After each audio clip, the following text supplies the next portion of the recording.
What if the miracle you need begins the moment everything runs out? When the joy runs low.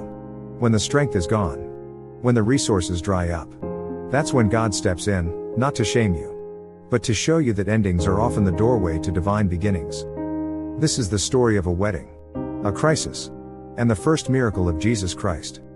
The sun shines warmly over the village of Cana. Laughter fills the courtyard as families celebrate a beautiful wedding. Music echoes through the stone walls, dancers move with joy, and the celebration feels endless. But behind the smiles, a quiet panic begins to unfold. The wine, symbol of joy, honor, and abundance, has run out. The hosts whisper urgently. Their hands shake. Their faces pale. In that culture, to run out of wine wasn't just a small mistake, it was deep embarrassment, a lifelong shame. And in this moment of hidden crisis, Mary notices. Mary turns to Jesus, not in fear, not in stress, but with confidence. She doesn't tell him how to fix it. She doesn't argue. She simply says 4 powerful words to the servants: do whatever he tells you. John 2:5. It's not just instruction. It's faith. Faith that trusts without proof. Faith that sees possibility where others see impossibility.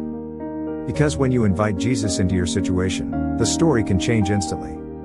Jesus looks at 6 massive stone jars, empty vessels used for purification. He tells the servants, fill the jars with water. They hesitate. Water? At a wedding? This makes no sense. But obedience rarely begins with understanding. Obedience begins with trust. The servants fill the jars to the brim. Their hearts pound.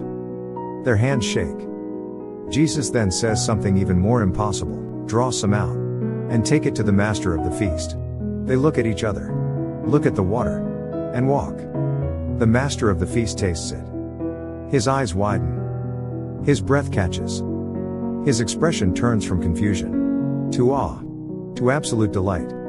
He calls the groom and exclaims, "You have kept the good wine until now." John 2:10. Not ordinary wine. Not average wine. But the best wine. Because when Jesus transforms something, he doesn't just restore, he elevates. He improves. He multiplies. He makes it better than before. This, Scripture says, was the first of his signs. And his disciples believed in him. John 2:11. This story isn't just about a wedding. It's about you. It's about every moment you've run out of strength, run out of joy, run out of hope, run out of answers. When the jars of your life feel empty. When you've done all you can. When you've poured yourself out completely. Jesus steps in and shows you this truth: with God all things are possible. Matthew 19:26. Sometimes God lets the wine run out so you'll stop relying on what you had and start depending on what he can do.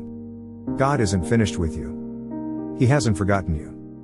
He specializes in turning water, ordinary, unnoticed, unremarkable water, into something extraordinary.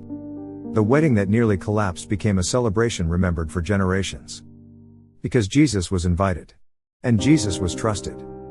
And today, he is still transforming lives, still bringing joy, still turning emptiness into abundance. Give him what you have. Even if it's only water. And watch him turn it into what you need. Because when Jesus speaks, when Jesus moves, when Jesus transforms, your story will never be the same again.